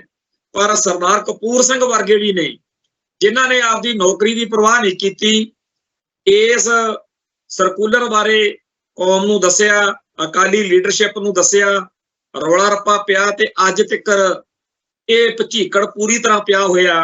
ਹਾਲਾਂਕਿ ਬਹੁਤ ਸਾਰੇ ਇਹੋ ਜਿਹੇ ਬੰਦੇ ਵੀ ਸਾਡੀ ਕੌਮ ਦੇ ਵਿੱਚ ਪੈਦਾ ਹੋ ਚੁੱਕੇ ਆ ਜਿਹੜੇ ਕਹਿੰਦੇ ਆ ਕਿ ਇਹੋ ਜਿਹੀ ਕੋਈ ਗੱਲ ਹੋਈ ਨਹੀਂ ਸੀ, ਪਰ ਸਾਡੇ ਕੋਲੇ ਸਾਚੀ ਸਾਖੀ ਕਿਤਾਬ ਤੇ ਹੋਰ ਬਹੁਤ ਸਾਰੇ ਡਾਕੂਮੈਂਟ ਇਹੋ ਜਿਹੇ ਹੈਗੇ। ਸਰਦਾਰ ਗੁਰਤੇਜ ਸਿੰਘ ਵੀ ਇਸ ਮਸਲੇ ਉੱਤੇ ਆਪਦਾ ਪੱਖ ਰੱਖਦੇ ਰਖਾਉਂਦੇ ਰਹਿੰਦੇ ਆ। ਸੋ ਇਹ ਬਿਲਕੁਲ 100% ਸੱਚੀ ਗੱਲ ਹੈ ਕਿ ਭਾਰਤ ਸਰਕਾਰ ਨੇ ਸਿੱਖਾਂ ਦੇ ਖਿਲਾਫ ਮੁਲਕ ਆਜ਼ਾਦ ਹੋਣ ਸਾਰ ਇਹ ਸਭ ਤੋਂ ਪਹਿਲਾ ਸੱਪ ਕੱਢਿਆ ਸੀ 10 ਅਕਤੂਬਰ 1947 ਨੂੰ। ਸਰਦਾਰ ਕਪੂਰ ਸਿੰਘ ਨੂੰ ਇਸ ਗੱਲ ਦੀ ਸਜ਼ਾ ਦਿੱਤੀ ਗਈ ਕਿ ਤੂੰ ਭਾਈ ਇਹ ਸਾਰੀ ਗੱਲ ਬਾਹਰ ਕਰਤੀ। ਤਾਂ ਨਤੀਜਾ ਇਹ ਨਿਕਲਿਆ ਕਿ ਉਹਨਾਂ ਨੂੰ ਜਦੋਂ ਝੂਠੇ ਦੋਸ਼ ਲਾ ਕੇ ਨੌਕਰੀ ਤੋਂ ਕੱਢਿਆ ਗਿਆ, ਫਿਰ ਉਹ ਹਾਈ ਕੋਰਟ ਗਏ, ਸੁਪਰੀਮ ਕੋਰਟ ਤੱਕ ਗਏ, ਪਰ ਇਸ ਮੁਲਕ ਦੇ ਪੂਰੇ ਨਿਜ਼ਾਮ ਨੇ, ਪੂਰੇ ਢਾਂਚੇ ਨੇ ਸਿੱਖ ਹੋਣ ਕਰਕੇ ਕੋਈ ਸੁਣਵਾਈ ਨਹੀਂ ਕੀਤੀ, ਪੂਰੀ ਤਰ੍ਹਾਂ ਜ਼ੁਲਮ ਕੀਤਾ ਗਿਆ। ਹੁਣ ਇੱਕ ਪਾਸੇ ਸਰਦਾਰ ਕਪੂਰ ਸਿੰਘ ਵਰਗੇ ਨੇ ਜਿਹੜੇ ਭਾਰਤੀ ਸਟੇਟ ਦੀ ਬਿਲਕੁਲ ਨੌਕਰੀ ਕਰਦੇ ਸੀ ਪਰ ਪੰਥ ਨੂੰ ਤਰਜੀਹ ਦਿੱਤੀ। ਦੂਜੇ ਪਾਸੇ ਸਾਡੀ ਕੌਮ ਦੇ ਵਿੱਚ ਉਹਨਾਂ ਦਾ ਵੀ ਘਾਟਾ ਨਹੀਂ ਜਿਨ੍ਹਾਂ ਨੇ ਪੰਥ ਨੂੰ ਤਾਂ ਸਮਝਿਆ ਕੁਛ ਨਹੀਂ, ਸਰਕਾਰ ਦੇ ਕਹਿਣ ਤੇ ਕੁਛ ਜ਼ਿਆਦਾ ਹੀ ਆਖੇ ਲੱਗ ਗਏ। ਜ਼ਿਆਦਾ ਆਖੇ ਲੱਗਣ ਦਾ ਮਤਲਬ ਇਹ ਵੀ ਜੇ ਸਰਕਾਰ ਨੇ ਕਿਹਾ ਵੀ ਥਾਣੇਦਾਰ ਸਾਹਿਬ ਤੁਹਾਡੇ ਇਲਾਕੇ ਦੇ ਵਿੱਚ ਸ਼ਾਂਤੀ ਰਹਿਣੀ ਚਾਹੀਦੀ ਆ, ਇਹਨਾਂ ਨੇ ਸ਼ਾਂਤੀ ਰੱਖਣ ਦਾ ਮਤਲਬ ਇਹ ਕੱਢਿਆ ਕਿ ਇਸ ਇਲਾਕੇ ਦੇ ਜਿੰਨੇ ਵੀ ਗੁਰਸਿੱਖ ਨੇ ਉਹਨਾਂ ਨੂੰ ਥਾਣੇ ਲਿਆ ਕੇ ਫੜ ਕੇ ਛਤਰ ਫੇਰੋ। ਸੋ ਜ਼ਿਆਦਾ ਆਖੇ ਲੱਗਣ ਵਾਲਿਆਂ ਦੀ ਇੱਕ ਬੜੀ ਲੰਮੀ ਲਾਮਡੋਰੀ ਹੈ। ਸਿੱਖਾਂ ਦਾ ਵਾਹ ਬੜੀਆਂ ਹਕੂਮਤਾਂ ਨਾਲ ਪਿਆ। ਜਿਹੜਾ ਸਾਡਾ 1700 ਤੋਂ ਲੈ ਕੇ 1800 ਦੇ ਵਿਚਾਲੇ ਦੌਰ ਹੈ, ਉਸ ਦੌਰ ਵਿੱਚ ਬੜੀ ਵੇਰ ਸਿੱਖਾਂ ਨੂੰ ਉਹਨਾਂ ਹਕੂਮਤਾਂ ਦੇ ਕੋਲ ਨੌਕਰੀਆਂ ਕਰਨੀਆਂ ਪਈਆਂ ਜਿਹੜੀਆਂ ਹਕੂਮਤਾਂ ਸਿੱਖਾਂ ਦੇ ਉਲਟ ਚੱਲਦੀਆਂ ਸੀ। ਚੇਤੇ ਕਰੋ ਸਰਦਾਰ ਜੱਸਾ ਸਿੰਘ ਰਾਮਗੜੀਆ, ਉਹ ਸ਼ਾਹੀ ਸੈਨਾ ਦੇ ਨਾਲ ਆ ਕੇ ਰਾਮ ਰੌਣੀ ਦੇ ਕਿਲੇ ਨੂੰ ਘੇਰਾ ਪਾਉਣ ਮੌਕੇ ਜਦੋਂ ਸਰਦਾਰ ਜੱਸਾ ਸਿੰਘ ਆਹਲੂਵਾਲੀਆ ਤੇ ਹੋਰ ਸਾਰਿਆਂ ਦਾ ਹਾਲ ਚਾਲ ਦੇਖਿਆ ਤਾਂ ਉਹਨੇ ਸ਼ਾਹੀ ਸੈਨਾ ਦਾ ਪੱਖ ਛੱਡ ਦਿੱਤਾ, ਪੰਥ ਨਾਲ ਖੜ ਗਿਆ। ਇਵੇਂ ਹੀ ਭਾਈ ਸੁਬੇਗ ਸਿੰਘ, ਭਾਈ ਸ਼ਾਹਬਾਜ਼ ਸਿੰਘ ਲਾਹੌਰ ਦੇ ਸ਼ਾਹੀ ਕਿਲੇ ਦੇ ਮੁਲਾਜ਼ਮ ਸੀ, ਪਰ ਜਦੋਂ ਪੰਥ ਨਾਲ ਨਿਭਣ ਦੀ ਗੱਲ ਆਈ ਉਹਨਾਂ ਨੇ ਲਾਹੌਰ ਦੇ ਸ਼ਾਹੀ ਕਿਲੇ ਨੂੰ ਬਿਲਕੁਲ ਉਧਰਲਾ ਪੱਖ ਨਹੀਂ ਲਿਆ, ਪੰਥ ਦਾ ਪੱਖ ਲਿਆ। ਨਤੀਜਾ ਇਹ ਨਿਕਲਿਆ ਕਿ ਉਹਨਾਂ ਨੂੰ ਚਰਖੜੀਆਂ ਤੇ ਚਾੜਿਆ ਗਿਆ ਤੇ ਅੱਜ ਆਪਾਂ ਅਰਦਾਸ ਵਿੱਚ ਜ਼ਿਕਰ ਕਰਦੇ ਹਾਂ ਉਹਨਾਂ ਨੂੰ। ਇਵੇਂ ਹੀ ਹੋਰ ਬੜੇ ਸਿੱਖ ਨੇ ਜਿਨ੍ਹਾਂ ਨੇ ਅਲੱਗ-ਅਲੱਗ ਮੌਕਿਆਂ ਤੇ ਜਦੋਂ ਜਿਸ ਹਕੂਮਤ ਦੀ ਨੌਕਰੀ ਕਰਦੇ ਸੀ, ਰੋਜੀ ਰੋਟੀ ਦਾ ਕਮਾਉਣੀ ਹੋਈ ਹੈ, ਪਰ ਉਹਨਾਂ ਨੇ ਹਮੇਸ਼ਾ ਪੰਥ ਨੂੰ ਤਰਜੀਹ ਦਿੱਤੀ। ਗੋਰਿਆਂ ਦੇ ਰਾਜ ਵਿੱਚ ਅੰਗਰੇਜ਼ੀ ਰਾਜ ਦੇ ਖਿਲਾਫ ਗਦਰ ਜਦੋਂ ਹੋਣਾ ਸੀ, ਉਹ ਫੌਜੀ ਜਿਨ੍ਹਾਂ ਨੇ ਥਾਂ-ਥਾਂ ਤੇ ਇਹ ਗੱਲ ਵਾਅਦਾ ਕੀਤਾ ਹੋਇਆ ਸੀ ਕਿ ਗਦਰ ਕਰਾਂਗੇ, ਉਹਨਾਂ ਨੇ ਵੀ ਪੰਥ ਨਾਲ, ਪੰਜਾਬ ਨਾਲ, ਆਪਦੀ ਕੌਮ ਦੀ ਆਜ਼ਾਦੀ ਨਾਲ ਖੜਨ ਦਾ ਨਿਸ਼ਚਾ ਕੀਤਾ। ਹੋਰ ਬੇਅੰਤ ਇਹੋ ਜਿਹੇ ਵਾਕਿਆਤ ਇਤਿਹਾਸ ਵਿੱਚ ਦਰਜ ਨੇ ਕਿ ਮੌਕੇ ਦੀਆਂ ਹਕੂਮਤਾਂ ਦੇ ਅਤੇ ਪੰਥ ਦੇ ਵਿੱਚੋਂ ਜਦੋਂ ਇੱਕ ਚੀਜ਼ ਚੁਣਨੀ ਪਈ ਤਾਂ ਸਿੱਖ ਨੇ ਪੰਥ ਚੁਣੇ। ਪਰ 1947 ਤੋਂ ਬਾਅਦ ਜਿਹੜੇ ਨਵੇਂ ਹਾਕਮਾਂ ਨਾਲ ਸਿੱਖਾਂ ਦਾ ਵਾਹ ਪਿਆ, ਇਹਨਾਂ ਨੇ ਇੱਕ ਨਵੀਂ ਬਿਮਾਰੀ ਪੰਥ 'ਚ ਪੈਦਾ ਕਰਤੀ ਕਿ ਜੀ ਤੁਸੀਂ ਸਿੱਖੀ ਦਾ ਜਾਂ ਪੰਥ ਦਾ ਪੱਖ ਛੱਡੋ, ਪੰਜਾਬ ਦਾ ਪੱਖ ਛੱਡੋ, ਤੁਸੀਂ ਬਸ ਭਾਰਤ ਮਾਤਾ ਕੀ ਜੈ ਕਹਿਣੀ ਹੈ। ਸੋ ਇਹੋ ਜਿਹੇ ਜਿਹੜੇ ਗੁਲਾਮ ਓਵਰਸੀਅਰ ਨੇ ਉਹਨਾਂ ਨੇ ਬਹੁਤ ਜ਼ੁਲਮ ਕੀਤਾ। ਹੁਣ ਜਦੋਂ ਅੱਜ ਤੋਂ 200-400 ਸਾਲ ਬਾਅਦ ਇਤਿਹਾਸ ਲਿਖਿਆ ਜਾਏਗਾ, ਉਹਦੇ 'ਚ ਲੋਕ ਕਹਿਣਗੇ ਵੀ ਬੇਅੰਤ ਸਿੰਘ ਵੀ ਸਿੱਖਾਂ ਦੇ ਘਰੇ ਜੰਮਿਆ ਸੀ, ਪੱਗ ਵਾਲਾ ਸੀ, KPS ਗਿੱਲ ਵੀ ਸਿੱਖਾਂ ਦੇ ਘਰੇ ਜੰਮਿਆ ਸੀ, ਪੁਲਸੀਏ ਜਿਹੜੇ ਸੀ ਸਿੱਖਾਂ ਨੂੰ ਮਾਰਦੇ ਫਿਰਦੇ, ਇਹ ਵੀ ਸਾਰੇ ਸਿੱਖਾਂ ਦੇ ਪੰਜਾਬ ਦੇ ਬੰਦੇ ਸੀ। ਤੇ ਦਿੱਲੀ ਤੋਂ ਤਾਂ ਇੱਕ ਵਾਰੀ 84 'ਚ ਇੰਦਰਾ ਗਾਂਧੀ ਦੀ ਕਮਾਂਡ ਹੇਠ ਜਿਹੜਾ ਵੈਦਿਆ ਵਾਲੀ, ਜਨਰਲ ਸੁੰਦਰ ਜੀ ਵਾਲੀ ਗੱਲ ਆ, ਉਹਦੇ ਤੋਂ ਬਗੈਰ ਬਹੁਤੀ ਵਾਰੀ ਤਾਂ ਇਹ ਸਿੱਖਾਂ ਦਾ ਕੋਈ ਅੰਦਰੂਨੀ ਜਿਹਾ ਮਸਲਾ ਹੀ ਲੱਗਦਾ। ਸੋ ਜਿਹੜਾ ਦਿੱਲੀ ਨੇ, ਭਗਵੇਂ ਬ੍ਰਿਗੇਡ ਨੇ, ਹਿੰਦੂਤਵੀ ਸੋਚ ਨੇ, ਭਾਰਤੀ ਨਿਜ਼ਾਮ ਨੇ ਇਹ ਚਾਲ ਖੇਡੀ ਆ ਕਿ ਜੇ ਸਿੱਖਾਂ ਦਾ ਜਲੂਸ ਕੱਢਣਾ, ਸਿੱਖਾਂ ਨੂੰ ਮਾਰਨਾ, ਸਿੱਖਾਂ ਦੇ ਵਿੱਚੋਂ ਹੀ ਬੰਦੇ ਲੱਭੋ। ਹੁਣ ਵੀ ਤੁਸੀਂ ਦੇਖ ਲਓ, ਚਾਹੇ ਆਹ ਐਂਟੀ ਪੰਥਕ ਜਿੰਨੇ ਡੇਰੇਦਾਰ ਨੇ, ਚਾਹੇ ਉਹ ਡੇਰਾ ਬਿਆਸ ਵਾਲਾ, ਚਾਹੇ ਉਹ ਪਨਿਆਰੇ ਵਾਲਾ, ਚਾਹੇ ਉਹ ਸਰਸੇ ਵਾਲਾ, ਚਾਹੇ ਕੋਈ ਹੋਰ ਆ, ਇੱਥੋਂ ਤੱਕ ਕਿ ਨੂਰ ਮਹਿਲ ਆਸ਼ੂਤੋਸ਼ ਵਾਲਾ ਬਿਹਾਰ ਦਾ ਸੀ, ਇਹਨਾਂ ਸਾਰਿਆਂ ਨੂੰ ਕਿਹਾ ਜਾਂਦਾ ਕਿ ਪੱਗਾਂ ਦਾੜੇ ਰੱਖ ਕੇ ਸਿੱਖਾਂ ਵਰਗੇ ਬਣ ਕੇ ਪੰਜਾਬ ਨੂੰ, ਪੰਥ ਨੂੰ ਬਰਬਾਦ ਕਰੋ, ਤਾਂ ਕਿ ਬਾਹਰਲੇ ਲੋਕਾਂ ਨੂੰ ਸਮਝ ਹੀ ਨਾ ਲੱਗੇ ਇਹ ਹੋ ਕੀ ਗਿਆ। ਜਿਵੇਂ ਇਹ ਸਾਰਾ ਭਾਣਾ ਵਾਪਰ ਰਿਹਾ, ਇਹਦੇ ਵਿੱਚ ਕਈ ਵਾਰ ਬੰਦਿਆਂ ਨੂੰ ਸਮਝ ਨਹੀਂ ਲੱਗਦੀ ਕਿ ਸਹੀ ਧਿਰ ਕਿਹੜੀ ਆ ਤੇ ਗਲਤ ਧਿਰ ਕਿਹੜੀ। ਜਿਵੇਂ ਇਹਨਾਂ ਦਿਨਾਂ ਦੇ ਵਿੱਚ ਸਾਡੇ ਆਲੇ ਦੁਆਲੇ ਬਹੁਤ ਕੁਝ ਇਹੋ ਜਿਹਾ ਚੱਲ ਰਿਹਾ ਜਿਹਦੇ ਵਿੱਚ ਆਮ ਬੰਦਾ ਉਲਝ ਕੇ ਰਹਿ ਜਾਂਦਾ, ਪਰ ਸਹੀ ਗੱਲ ਕਦੇ ਨਾ ਕਦੇ ਨਤਾਰਾ ਹੋ ਹੀ ਜਾਂਦਾ। ਆ ਜਿਹੜੇ ਭਾਰਤਿੰਦਰ ਚਾਹਲ ਵਰਗੇ, DGP ਵਿਰਕ ਵਰਗੇ ਜਾਂ ਹੋਰ ਬਹੁਤ ਸਾਰੇ ਲੋਕ ਨੇ, ਇਹਨਾਂ ਦੇ ਬਾਰੇ ਇੱਕ ਗੱਲ ਕਮਾਲ ਦੀ ਆ ਕਿ ਜੇਕਰ ਪੰਜਾਬ ਦੇ ਵਿੱਚ ਸਿੱਖਾਂ ਦੇ ਉੱਤੇ ਹੋਏ ਅਤਿਆਚਾਰ ਦੀ ਗੱਲ ਇਹਨਾਂ ਨੂੰ ਪੁੱਛੀ ਜਾਵੇ ਤਾਂ ਇਹ ਸਮਝਦੇ ਨੇ ਕਿ ਅਸੀਂ ਬੜੀ ਵੱਡੀ ਸੇਵਾ ਕੀਤੀ ਹੈ ਜੀ। ਇਹੋ ਜਿਹੇ ਜ਼ਾਲਮ ਤੇ ਬੁੱਚੜ ਪੁਲਸੀਏ ਤੁਹਾਨੂੰ ਮਿਲ ਜਾਣਗੇ ਜਿਹੜੇ ਬੜਾ ਹੁੱਬ ਕੇ ਕਹਿਣਗੇ ਕਿ ਜੀ ਗੁਰੂ ਸਾਹਿਬ ਨੇ ਫਿਰ ਕਿਰਪਾ ਕੀਤੀ, ਬੜਾ ਜੀ ਅਸੀਂ ਅੱਤਵਾਦ ਵਿੱਚ ਲੜੇ ਆ ਜੀ, ਮੂਹਰੇ ਹੋ ਕੇ ਅਸੀਂ ਅੱਤਵਾਦ ਦਾ ਸਫਾਇਆ ਕੀਤਾ। ਨਾ ਇਹਨਾਂ ਨੂੰ ਅਕਲ ਆਈ ਅਤੇ ਨਾ ਕਦੇ ਆਉਣੀ ਆ। ਇਹ ਅੱਤਵਾਦ ਨਹੀਂ ਸੀ, ਇਹ ਭਾਰਤ ਵੱਲੋਂ ਸਿੱਖ ਕੌਮ ਨੂੰ ਮਲੀਆ ਮੇਟ ਕਰਨ ਦਾ, ਨੇਸ ਤੋਂ ਨਾਬੂਦ ਕਰਨ ਦਾ ਉਹ ਏਜੰਡਾ ਸੀ, ਜਿਹਦੇ ਪ੍ਰਤੀਕਿਰਿਆ ਵਿੱਚ, ਜਿਹਦੇ ਬਦਲੇ ਦੇ ਵਿੱਚ ਆਪਦੀ ਰਾਖੀ ਲਈ ਸਿੱਖਾਂ ਨੇ ਹਥਿਆਰ ਚੱਕੇ ਆ। ਤੇ ਉਹਦੇ ਵਿੱਚ ਜਿੰਨੇ ਜੋਗੇ ਸੀ ਅਗਲਿਆਂ ਨੇ ਕੁਝ ਕਰਕੇ ਦਿਖਾਉਣਾ ਸੀ, ਦਿਖਾਤਾ। ਘੱਟੋ ਘੱਟ ਇਤਿਹਾਸ ਇਹ ਨਹੀਂ ਕਹੂਗਾ ਕਿ ਜਦੋਂ ਸਿੱਖਾਂ ਦਾ ਇੱਕ ਤਰਫਾ ਕਤਲੇਆਮ ਹੋ ਰਿਹਾ ਸੀ ਜੂਨ 84 ਤੇ ਨਵੰਬਰ 84, ਉਦੋਂ ਬਾਅਦ ਵਿੱਚ ਪੰਥ ਜਿਹੜਾ ਸੀ ਉਹ ਲੇਟਿਆ ਰਿਹਾ, ਲੰਮਾ ਪੈ ਗਿਆ। ਨਹੀਂ, ਸਿੱਖਾਂ ਦਾ ਜੋ ਫਰਜ਼ ਬਣਦਾ ਸੀ ਉਹ ਫਰਜ਼ ਨਿਭਾਇਆ ਤੇ ਠੋਕ ਵਜਾ ਕੇ ਉਹਨਾਂ ਦੁਸ਼ਟਾਂ ਦੇ ਸੋਧੇ ਜਿੰਨੇ ਕੁ ਲੱਗ ਸਕਦੇ ਸੀ ਲਾਏ, ਬਾਕੀਆਂ ਨੂੰ ਕਾਨੂੰਨ ਅਨੁਸਾਰ ਸਜ਼ਾਵਾਂ ਦਿੱਤੀਆਂ। ਤੇ ਜਿਹੜੇ ਬਚ ਗਏ ਸੀ ਸਿੱਖਾਂ ਤੋਂ, ਭਾਰਤਿੰਦਰ ਚਾਹਲ ਵਰਗੇ ਅੱਜ ਅੜ ਕੇ ਆ ਰਹੇ ਨੇ। ਸੋ ਇਹ ਸਾਰੇ ਵਰਤਾਰੇ ਦੇ ਵਿੱਚ ਇੱਕ ਗੱਲ ਬੜੀ ਸਪਸ਼ਟਤਾ ਨਾਲ ਹੈ ਕਿ ਜਿਹੜੇ ਲੋਕ ਇਸ ਵੇਲੇ ਭਾਰਤੀ ਹਕੂਮਤ ਦੇ ਹੱਥ ਚੋਕੇ ਬਣ ਕੇ ਵਾਰਦਾਤਾਂ ਕਰ ਰਹੇ ਨੇ ਜਾਂ ਹੋਰ ਸਰਗਰਮੀਆਂ ਕਰ ਰਹੇ ਨੇ, ਉਹ ਮਤ ਸੋਚਣ ਕਿ ਉਹਨਾਂ ਨਾਲ ਕੋਈ ਵਿਸ਼ੇਸ਼ ਵਿਹਾਰ ਹੋਊਗਾ। ਜਿਵੇਂ ਪਹਿਲਾਂ ਵਾਲਿਆਂ ਦਾ ਜਿਹੜਾ ਕੱਦੂ ਹੋ ਰਿਹਾ ਨਾ, ਉਵੇਂ ਭਾਈ ਤੁਹਾਡਾ ਹਾਲ ਹੋਣਾ। ਜਿਹੜੇ ਇਸ ਮੌਕੇ ਪਹਿਲਾਂ ਤਾਂ ਬੜੇ ਉਚੇਜ ਨਾਲ ਟਾਈਮ ਕੱਢ ਕੇ ਸਾਡੇ ਇਹਨਾਂ ਪ੍ਰੋਗਰਾਮਾਂ ਨੂੰ ਦੇਖਣਗੇ, ਫਿਰ ਥੱਲੇ ਭਗਾਈ ਮਾਰਨਗੇ। ਬੜਾ ਵਧੀਆ ਲੱਗਦਾ ਵੀ ਟਾਈਮ ਕੱਢ ਕੇ ਦੇਖਦੇ ਤਾਂ ਹੈਗੇ ਘੱਟੋ ਘੱਟ। ਕਈ ਸਾਡੇ ਇਹੋ ਜਿਹੇ ਖਾਲਿਸਤਾਨੀ ਜਾਂ ਪੰਥਕ ਭਰਾ ਨੇ, ਉਹ ਸ਼ਾਇਦ ਕਦੇ ਰਹਿ ਜਾਣ ਸਾਡਾ ਪ੍ਰੋਗਰਾਮ ਦੇਖਣ ਤੋਂ, ਸੁਣਨ ਤੋਂ, ਪਰ ਸਿੱਖੀ ਅਤੇ ਸਿੱਖਾਂ ਦੇ ਦੁਸ਼ਮਣ, ਭਾਰਤੀ ਸਟੇਟ ਦੇ ਦੱਲੇ ਕਦੇ ਨਹੀਂ ਖਿਜਾਉਂਦੇ। ਹਰ ਪ੍ਰੋਗਰਾਮ ਪੰਥਕ ਤੇ ਖਾਲਿਸਤਾਨੀ ਸਫਾ ਦਾ ਸੁਣਦੇ ਆ, ਦੇਖਦੇ। ਖੈਰ, ਜਿਹੜਾ ਇਹ ਪੰਥ ਤੇ ਪੰਜਾਬ ਦਾ ਘਾਣ ਕਰਨ ਦਾ ਏਜੰਡਾ, ਇਹ ਅੱਜ ਦਾ ਨਹੀਂ, ਇਹ ਸਦੀਆਂ ਤੋਂ ਚੱਲਿਆ ਆ ਰਿਹਾ। ਬੜੀਆਂ ਕੌਮਾਂ ਨੇ, ਬੜੇ ਦੁਸ਼ਟਾਂ ਨੇ ਜ਼ੋਰ ਲਾਇਆ ਤੇ ਅਗਲੇ ਆਪਦੇ ਵੱਲੋਂ ਕਸਰ ਕੋਈ ਨਹੀਂ ਛੱਡਦੇ। ਪਰ ਏਦਾਂ ਨਹੀਂ ਗੱਲ ਬਣਦੀ ਹੁੰਦੀ। ਜਦੋਂ ਉਸ ਅਕਾਲ ਪੁਰਖ ਵਾਹਿਗੁਰੂ ਨੇ ਖਾਲਸਾ ਪੰਥ ਦੀ ਸਾਜਨਾ ਕੀਤੀ ਆ, ਉਸ ਮੌਕੇ ਗੱਲ ਕੀ ਆਈ ਸੀ? ਆਗਿਆ ਭਈ ਅਕਾਲ ਕੀ। ਇਹ ਅਕਾਲ ਪੁਰਖ ਦੀ ਆਗਿਆ ਨਾਲ ਪੰਥ ਜਿਹੜਾ ਹੈਗਾ ਚੱਲਿਆ, ਤੇ ਉਹਦੀ ਸਹਿਮਤੀ, ਉਹਦੀ ਮਰਜ਼ੀ ਨਾਲ ਪੈਦਾ ਹੋਏ ਇਸ ਪੰਥ ਨੂੰ ਕੋਈ ਬੰਦਿਆਂ ਦੀਆਂ ਸਾਜ਼ਿਸ਼ਾਂ, ਜਾਂ ਕੋਈ ਸਰਕਾਰਾਂ ਦੀਆਂ ਜਿਹੜੀਆਂ ਚਾਲਾਂ ਨੇ ਉਹ ਥੋੜੇ ਬਹੁਤੇ ਵਕਤ ਲਈ ਪਰੇਸ਼ਾਨ ਕਰ ਸਕਦੀਆਂ, ਡਿਸਟਰਬ ਕਰ ਸਕਦੀਆਂ, ਪਰ ਇਹ ਸਦੀਵੀ ਤੌਰ ਤੇ ਪੰਥ ਨਾ ਕਦੇ ਮੁੱਕਿਆ ਤੇ ਨਾ ਕਦੇ ਮੁੱਕਣਾ। ਅਸਲ ਵਿੱਚ ਤਾਂ ਜਦੋਂ ਬਿਪਤਾ ਦਾ ਦੌਰ ਆਉਂਦਾ ਹੈ ਉਹ ਪੰਥ ਦੀ ਸਿੱਖਾਂ ਦੀ ਪਛਾਣ ਹੁੰਦੀ ਆ, ਸਿੱਖਾਂ ਦੀ ਪਰਖ ਹੋ ਰਹੀ ਹੁੰਦੀ ਆ ਕਿ ਭਾਈ ਵਕਤ ਦਾ ਬੜਾ ਕਸੂਤਾ ਆ ਗਿਆ। ਹੁਣ ਤੁਸੀਂ ਦੱਸੋ ਪੰਥ ਨਾਲ ਖੜਨਾ ਕਿ ਪੰਥ ਦੇ ਦੁਸ਼ਮਣਾਂ ਨਾਲ ਖੜਨਾ?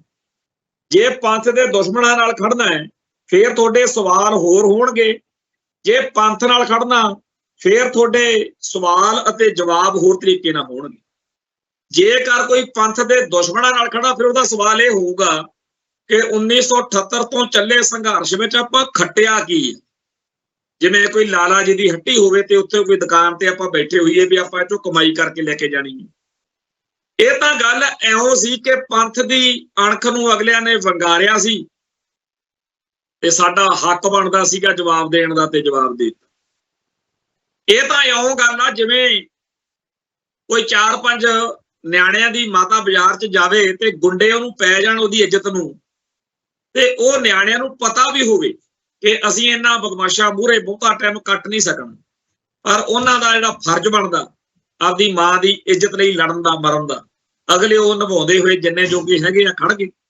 ਤੇ ਜਿਹੜਾ ਆਪਦੇ ਆਪ ਨੂੰ ਜ਼ਿਆਦਾ ਸਿਆਣਾ ਤੇ ਜ਼ਿਆਦਾ ਚਾਤਰ ਸਮਝਦਾ ਉਹ ਮਾਂ ਦੀ ਇੱਜ਼ਤ ਲੁੱਟੀ ਜਾਂਦੀ ਦੇਖ ਕੇ ਆਰਾਮ ਨਾਲ ਬੈਠ ਸਕਦਾ, ਉਹਨੂੰ ਉਹਦੀਆਂ ਸੋਚਾਂ ਮੁਬਾਰਕ। ਪੰਥ ਏਦਾਂ ਨਹੀਂ ਹੈ, ਸਿੱਖ ਏਦਾਂ ਨਹੀਂ ਹੈ।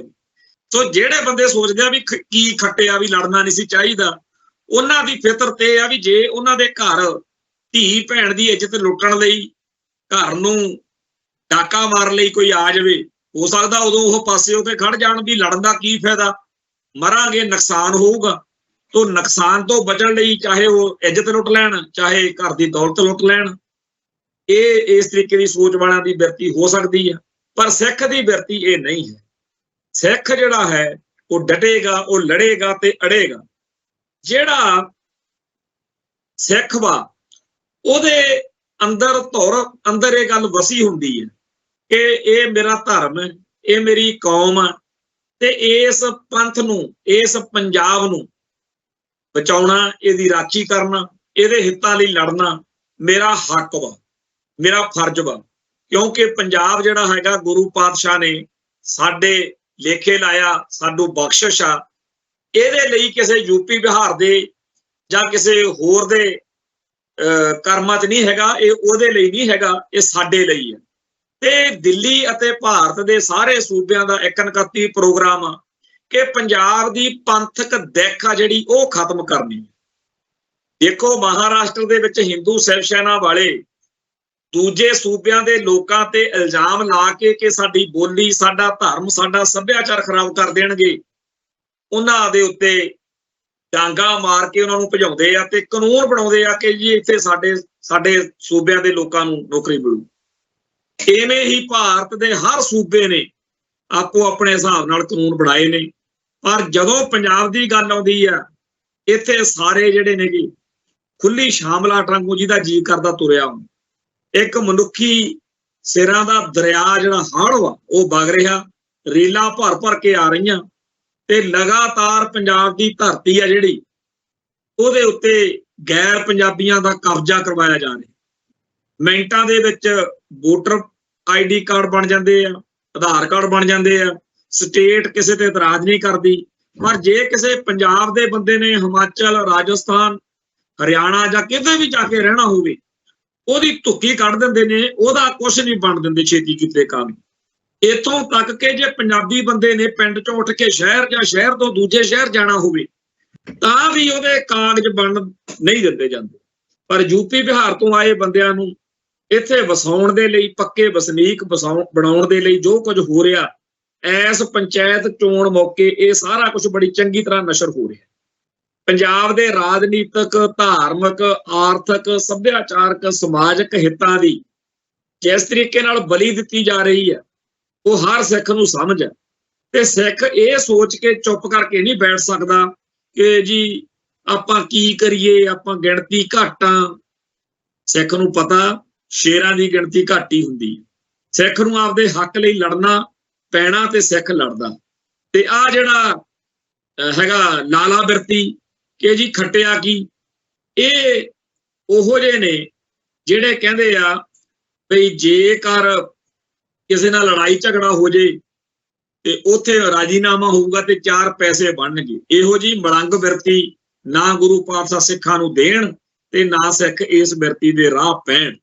खैर जिहड़ा पंजाब दी धरती उत्ते पंथक हक्कां जां पंथक हितां दी राखी दा प्रोग्राम है, ਉਹ ਜਿਹੜੀਆਂ ਧਿਰਾਂ ਕੋਲੇ ਆ, ਜਿਹੜੀਆਂ ਜਥੇਬੰਦੀਆਂ ਕੋਲੇ ਆ, ਉਹਨਾਂ ਦੇ ਮੁਤਲਕ ਜੇ ਚਰਚਾ ਕਰੀਏ ਤਾਂ ਸਪਸ਼ਟ ਜੀ ਗੱਲ ਹੈ ਕਿ ਆਪਦੇ ਵੱਲੋਂ ਇਹ ਪੰਥਕ ਧਿਰਾਂ ਜਾਂ ਪੰਥਕ ਜਥੇਬੰਦੀਆਂ, ਪੰਥਕ ਆਗੂ ਕੋਈ ਕਸਰ ਨਹੀਂ ਛੱਡ ਰਹੇ।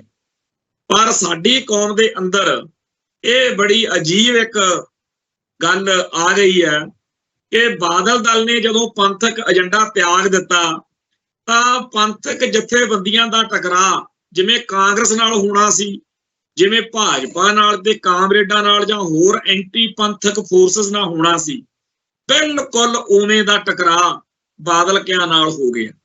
ਬਾਦਲ ਕੇ ਅਤੇ ਪੰਥਕ ਧਿਰਾਂ ਆਪਸ ਵਿੱਚ ਹੀ ਉਲਝ ਕੇ ਰਹਿ ਗਈਆਂ। ਦੋਨੇ ਧਿਰਾਂ ਘੁਲ ਕੇ ਕਮਜ਼ੋਰ ਹੁੰਦੀਆਂ ਗਈਆਂ।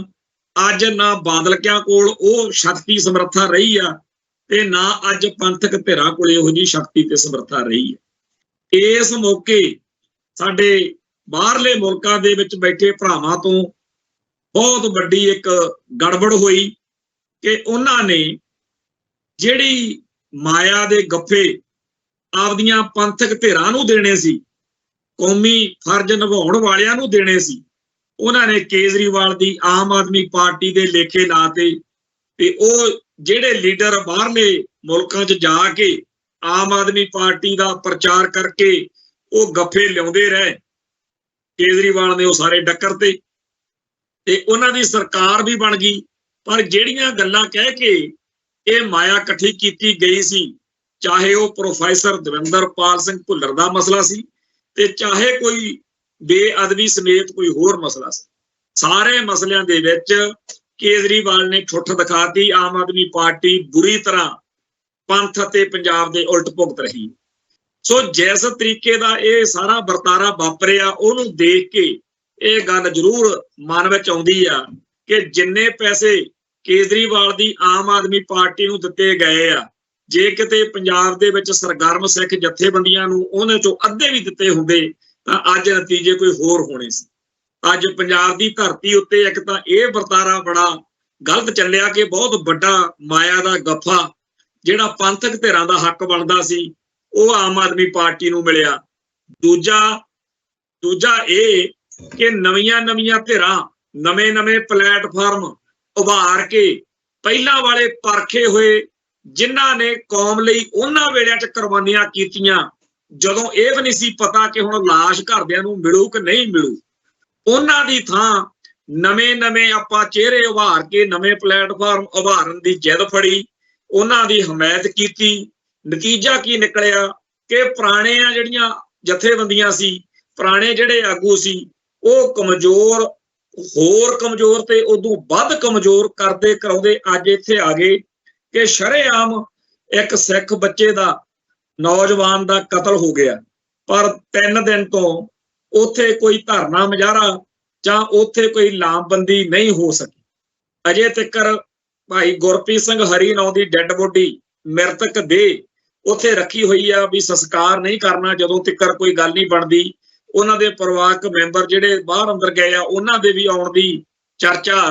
ਪਰ ਜੇਕਰ ਕੋਈ ਪੰਥਕ ਆਗੂ, ਪੰਥਕ ਜਥੇਬੰਦੀ ਇਸ ਮੌਕੇ ਉੱਤੇ ਉਸ ਪੀੜਤ ਪਰਿਵਾਰ ਦੇ ਨਾਲ ਨਹੀਂ ਖੜੀ ਹੋ ਰਹੀ, ਉਹਦੇ ਕਾਰਨ ਇੱਕ ਤਾਂ ਇਹ ਨੇ ਕਿ ਸੰਸਥਾਵਾਂ ਕਮਜ਼ੋਰ ਨੇ, ਜਥੇਬੰਦੀਆਂ ਕੋਲੇ ਉਨੀ ਸਮਰੱਥਾ ਸ਼ਕਤੀ ਨਹੀਂ ਹੈ ਜਿੰਨੀ ਹੋਣੀ ਚਾਹੀਦੀ ਹੈ।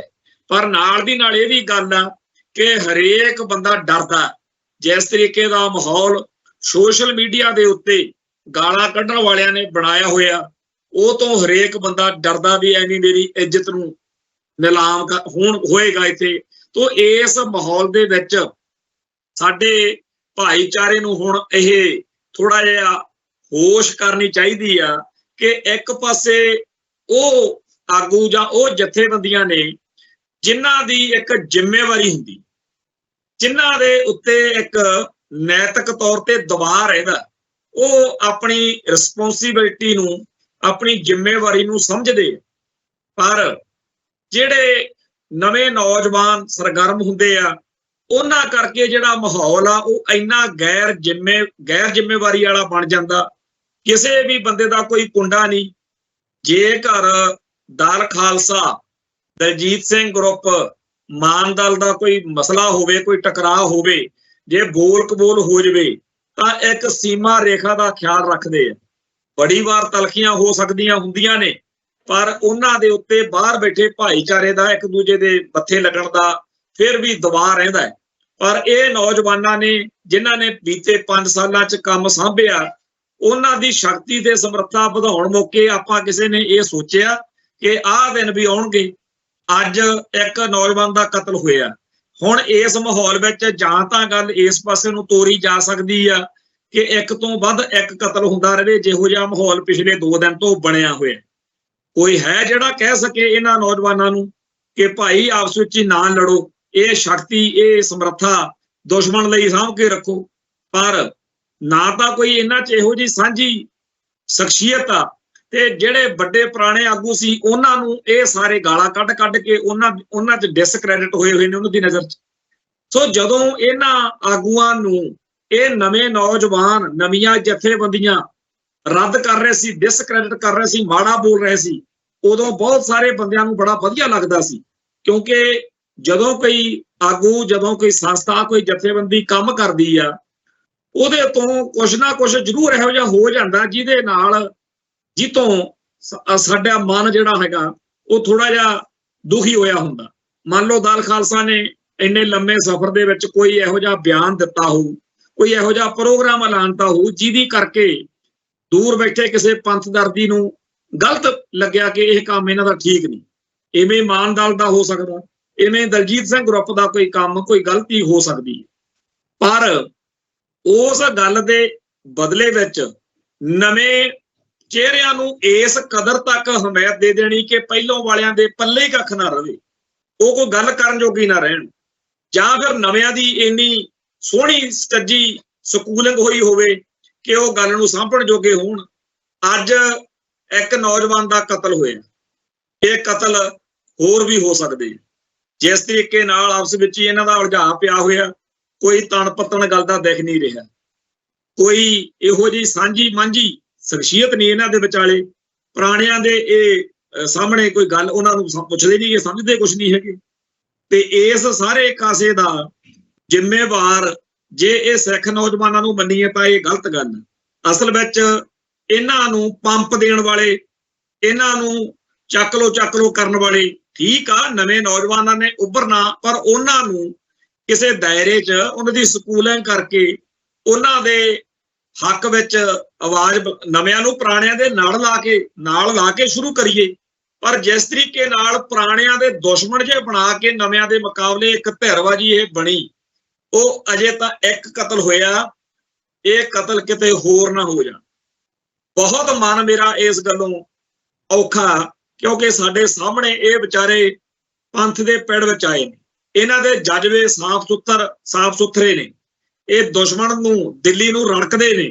ਤੇ ਦੁਸ਼ਮਣ ਤਾਂ ਪੂਰਾ ਖੁਸ਼ ਹੋਊਗਾ ਕਿ ਮਾਹੌਲ ਬਣਿਆ ਹੋਇਆ, ਤੇ ਹੁਣ ਕੋਈ ਕਿਸੇ ਦਾ ਨਾਂ ਲਈ ਜਾਂਦਾ, ਕੋਈ ਕਿਸੇ ਦਾ ਨਾਂ ਲਈ ਜਾਂਦਾ। ਅਸੀਂ ਇਹ ਬਾਰ-ਬਾਰ ਗੱਲ ਕਹੀ ਆ ਕਿ ਭਾਈ ਜਦੋਂ ਤੱਕਰ ਗੱਲ ਪੂਰੀ ਨਿੱਤਰਦੀ ਨਹੀਂ, ਉਦੋਂ ਤੱਕਰ ਕਿਸੇ ਦਾ ਨਾਂ ਨਾ ਲਿਆ ਜਾਵੇ। ਕਿਉਂਕਿ ਜਦੋਂ ਆਪਾਂ ਕਿਸੇ ਦੇ ਬਾਰੇ ਗਲਤ ਗੱਲ ਕਵਾਂਗੇ, ਜਦੋਂ ਉਹ ਗੱਲ ਝੂਠੀ ਨਿਕਲੂ, ਉਦੋਂ ਆਪਾਂ ਨੂੰ ਸ਼ਰਮਸ਼ਾਰ ਹੋਣਾ ਪਊ। ਗੈਰ ਜ਼ਿੰਮੇਵਾਰੀ ਵਾਲੀ ਗੱਲ ਨਾ ਕਰੀ। ਤੇ ਜਦੋਂ ਇਹ ਗੱਲ ਸਪਸ਼ਟ ਤੌਰ ਤੇ ਹੋ ਗਈ, ਮੰਨ ਲਓ ਕਿਸੇ ਪੰਥਕ ਸਭਾ 'ਚ ਵਿਚਰਦੇ ਆਗੂ ਜਾਂ ਜਥੇਬੰਦੀ ਦਾ ਇਹ ਕਰਤੂਤ ਆ ਜਿਹੜੀ, ਇਹਦੇ ਨਾਲ ਲਿੰਕ ਨਿਕਲ ਆਉਂਦਾ, ਤਾਂ ਵਿਚਰਨਾ ਤਾਂ ਇੱਥੇ ਹੀ ਆ, ਉਹਨੇ ਕਿਤੇ ਭੱਜ ਤਾਂ ਜਾਣਾ ਨਹੀਂ। ਉਦੋਂ ਜਿਹੜਾ ਕੁਝ ਬੋਲਣਾ ਹੋਇਆ ਬੋਲ ਲਿਓ, ਪਰ ਉਦੋਂ ਪਹਿਲਾਂ ਅਜੇ ਉਸ ਨੌਜਵਾਨ ਦੀ ਜਿਹੜੀ ਲਾਸ਼ ਆ ਉਹਦਾ ਸੰਸਕਾਰ ਨਹੀਂ ਹੋਇਆ, ਪਰ ਉਦੋਂ ਪਹਿਲਾਂ ਹੀ ਜਿਸ ਤਰੀਕੇ ਦਾ ਮਾਹੌਲ ਬਣਦਾ ਦਿਖ ਰਿਹਾ, ਇਹ ਬਹੁਤ ਖਤਰਨਾਕ। ਸਾਡੇ ਬਹੁਤ ਸਾਰੇ ਭੈਣ ਭਰਾ ਜਿਹੜੇ ਇਸ ਸਮੁੱਚੇ ਵਰਤਾਰੇ ਤੋਂ ਦੂਰ ਨੇ, ਹੋ ਸਕਦਾ ਉਹਨਾਂ ਨੂੰ ਇਹ ਗੱਲ ਦੀ ਜਿਹੜੀ ਡਿਗਰੀ ਆ, ਜਿਹੜੀ ਇਹਦੀ ਡੂੰਘਾਈ ਆ, ਗਹਿਰਾਈ ਆ, ਉਹ ਸਮਝ ਨਾ ਲੱਗੇ।